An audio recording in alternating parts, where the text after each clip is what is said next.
La misère d'être exploité par les capitalistes n'est rien face à celle de ne pas être exploité du tout. Colonisés ou surexploités au XIXe siècle, les damnés de la Terre seront au XXIe siècle des hommes inutiles. L'automatisation, la robotisation, l'informatisation et maintenant l'intelligence artificielle détruisent et vont détruire des millions, des centaines de millions d'emplois. Est-ce que ces gens vont trouver du travail dans le futur? Est-ce que la destruction créatrice schumpeterienne va permettre de donner un emploi à ces millions d'hommes ou vont-ils devenir des hommes inutiles? D'une manière générale, Laurent Alexandre dresse un portrait très pessimiste de la situation actuelle.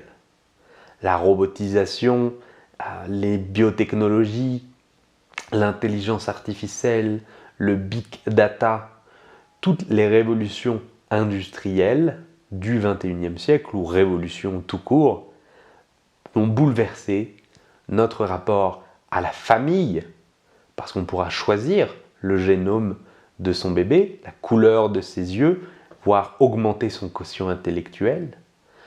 Mais également, on va bouleverser notre rapport à la mort. Le transhumanisme promet déjà l'éternité. L'homme, le premier homme qui va vivre 1000 ans, est déjà né. Ça ouvre des possibilités incroyables. On pourra éventuellement transmettre nos données, nos connaissances dans des ordinateurs et pourquoi pas vivre également indéfiniment dans des machines. Mais toutes ces évolutions ou révolutions vont également transformer notre rapport à la démocratie. Le flicage n'a jamais été aussi facile.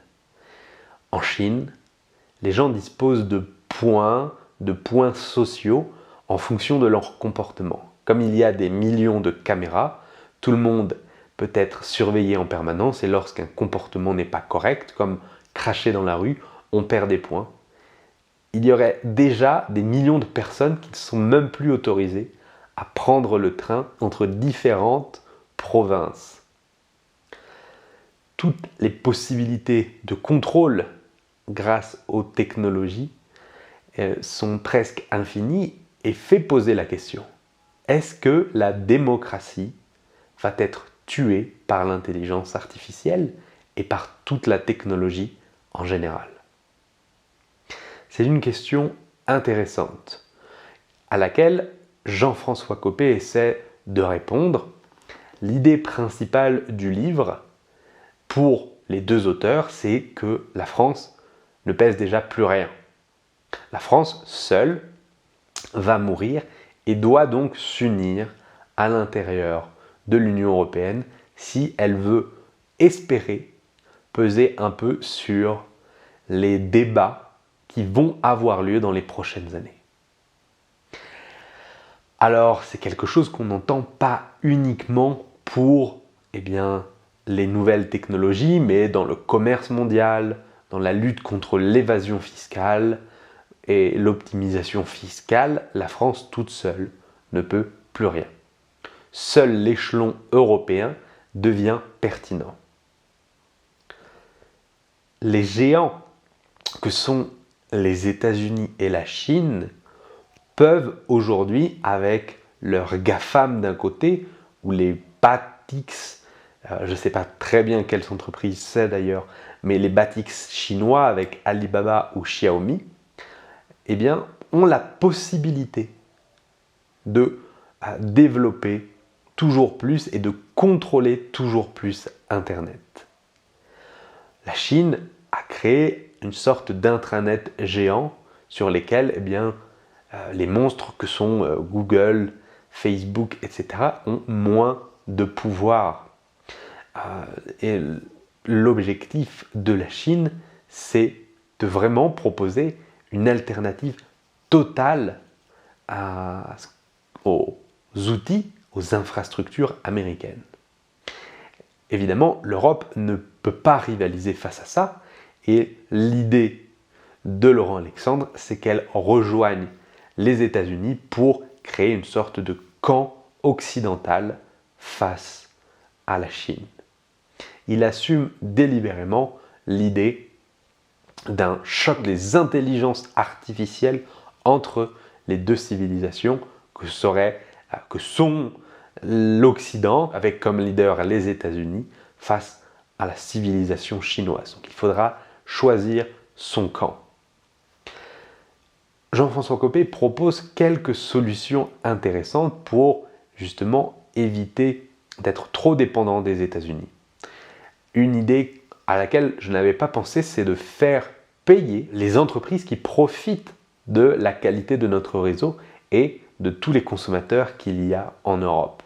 C'est-à-dire qu'on ferait payer Amazon, on ferait payer Apple, on ferait payer, enfin Apple un peu moins, on ferait payer Amazon, Google, Facebook pour profiter du réseau européen Internet et du développement de la 4G et de la 5G. Parce que sinon, c'est Orange qui paye et qui nous fait payer à nous, alors que ceux qui en bénéficient le plus, eh bien, ce sont les GAFAM. Une autre idée intéressante, c'est d'obliger que toutes les données du big data européen soient présentes sur le sol de l'Union européenne. Et ça permettrait de faire émerger un géant dans ce domaine, ce qui ne me semble pas totalement irréalisable. Bref, il y a quelques pistes intéressantes pour mutualiser notre recherche sur le domaine de l'intelligence artificielle et pour nous permettre de peser quand même sur certains débats. La vision trop négative, trop catastrophiste de Laurent Alexandre ne me semble pas juste.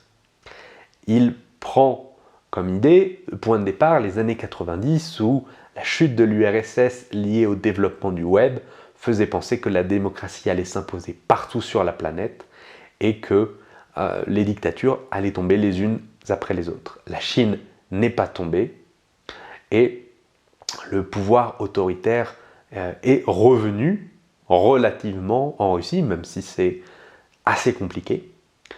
Et les dictatures au Moyen-Orient continuent d'être solides. Tout simplement, selon Laurent Alexandre, que la technologie permet un meilleur flicage auquel n'aurait jamais pu rêver Staline.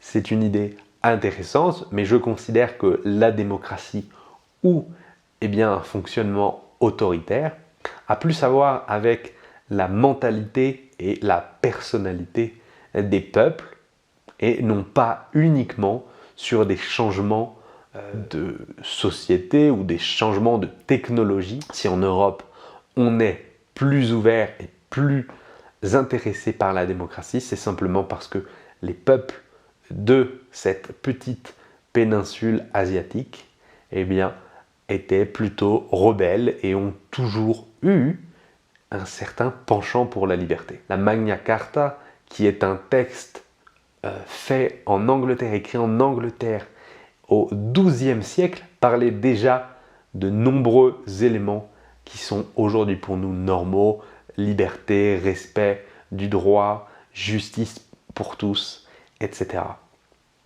Donc la démocratie n'est pas menacée particulièrement par les intelligences artificielles, disons à court terme, ou par les transformations technologiques. La seule crainte que je trouve assez légitime, crainte, après je ne sais pas si c'est le meilleur mot, c'est le fait que l'intelligence artificielle pourra évidemment mieux gérer que nous le fonctionnement de la société. Mais ça, ce n'est pas un problème lié seulement aux démocraties. La capacité de l'intelligence artificielle à mieux gérer nos vies va bouleverser toutes les sociétés humaines sur la planète, qu'elles soient démocratiques ou non. C'est un petit livre intéressant si vous voulez une introduction aux problématiques que peuvent apporter l'intelligence artificielle et tout ce que j'ai dit, robotisation, automatisation, que ce soit sur le travail, donc sur la famille, sur la mort, sur la démocratie. Ça peut être une bonne introduction. Il y a encore d'autres livres très intéressants, donc faut que je lis. L'étude linéaire, faut que je lis, moi. Hein. Faut que je lis. Hein. Bon, tu connais la musique, tu t'abonnes, tu mets un commentaire, un petit pouce, ou tu regardes une autre vidéo. À demain!